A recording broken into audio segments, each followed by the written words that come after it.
ಮಾಡ್ಕೊಂಡಿವ್ರಿ. ನಮ್ದು ಏನು ಲಾಸ್ ಐತಿ? 14 ಟೋಟಲ್ ಯಾವುದೇ ಒಂದು ಸಂಸ್ಥೆ ನಡಿಬೇಕಾರೆ ಎಸ್ಟಾಬ್ಲಿಷ್ಮೆಂಟ್ ಕಾಸ್ಟ್ 17% ದಾಟಬಾರ್ದು. ನಮ್ದು 12-13% ಐತಿ. ಆಮೇಲೆ ಪವರ್ ಪರ್ಚೇಸ್ ರವಿಕುಮಾರ್ ಸರ್ ಮುಂದೆ ಬರ್ರಿ. ಇವ್ರೆ ಸುದೀಪ್ ಸರ್ ಮುಂದೆ ಬರ್ರಿ. ನೀವು ಇಕ್ಬಾಲ್ ಸರ್ ಸ್ವಲ್ಪ ವೇದಿಕೆ ಕಡೆ ಬರ್ರಿ.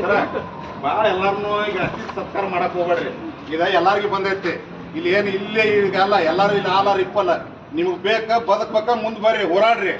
ನಿಮ್ಮನ್ನ ಇಲ್ಲಿ ಎಲ್ಲ ಈಗ ಯಾರನ್ನೂ ಪ್ರೀತಿ ವಾತ್ಸಲ್ಯದಾಗ ಕರೆಯಕ್ಕಾಗಂಗಿಲ್ಲ. ಹೋರಾಟ ಹಂಗೈತಿ. ನಾಳೆ ಜೈಲ್ಗೆ ಹೋಗ್ಬೇಕ. ಯಾಕಂದ್ರೆ ನಮ್ಮ ಆಳುಗಳಿನ ಪ್ರಶ್ನೆ ಐತಿ. ಪ್ರತಿಯೊಬ್ಬರು ಇದ್ರಾಗ ಹೋರಾಟ ಮಾಡ್ರಿ. ಯಾರ ಕರೆ ಕೊಡ್ಬೇಕು, ಅವ್ರು ಬಂದಿಲ್ಲ, ಇವ್ರು ಬಂದಿಲ್ಲ, ನನಗೆ ಕರೆದಿಲ್ಲ, ನಿನಗೆ ಕರೆದಿಲ್ಲ. ಇಲ್ಲ, ಇಲ್ಲಿ ಬಂದಿದ್ದು ಸಾರ್ವತ್ರಿಕ ಸಮಸ್ಯೆ, ಎಲ್ಲರಿಗೂ ಸಮಸ್ಯೆ ಬಂದೈತಿ. ಪ್ರತಿಯೊಬ್ಬರು ವಾಲಂಟಿಯರ್ ಆಗಿ ಸ್ವಹಿತಾಸಕ್ತಿಯಿಂದ ಇದ್ರಾಗ ಇನ್ವಾಲ್ವ್ ಆಗ್ರಿ. ನಮ್ಮ ಅಳಿವುಳಿನ ಪ್ರಶ್ನೆ, ನಾವೆಲ್ಲರೂ ಹೋರಾಟದ ಹಾದಿ ಹಿಡಿದ್ರೆ ಇದನ್ನ ಉಳಿಸ್ಕೊಳಕ್ ಆಗ್ತೈತಿ. ನೀವು ಯೋಚನೆ ಮಾಡ್ರಿ, 500 ಚಿಲ್ಲರ್ ದಿನ 700 ಚಿಲ್ಲರ್ ದಿನ ರೈತರು ಹೋರಾಟಕ್ಕೆ ಕುಂತ್ರು. ಒಂದು ಅಗ್ರಿಕಲ್ಚರ್ ಬಿಲ್ ಇಂಪ್ಲಿಮೆಂಟ್ ಆಗಿತ್ತು. ಎಲ್ಲಾದ್ರೂ ಒಳ್ಳೆ ಬಿಲ್ ವಾಪಸ್ ತಗೊಂಡ್ರೆ ಹೋರಾಟಕ್ಕೆ ಶಕ್ತಿ ಐತಿ. ಇದು ನಾನೊಬ್ಬರಿಂದ ಇಲ್ಲಿದ್ದ ಅಧಿಕಾರಿಗಳು ಯಾರ್ಲಿಂತನೂ ಆಗಂಗಿಲ್ಲ. ಇಲ್ಲೇ ನೋಡ್ರಿ, ಇವತ್ತು ಇವೆಲ್ಲ ನಾವು ಇದನ್ನ ಮಾಡೇವಿ.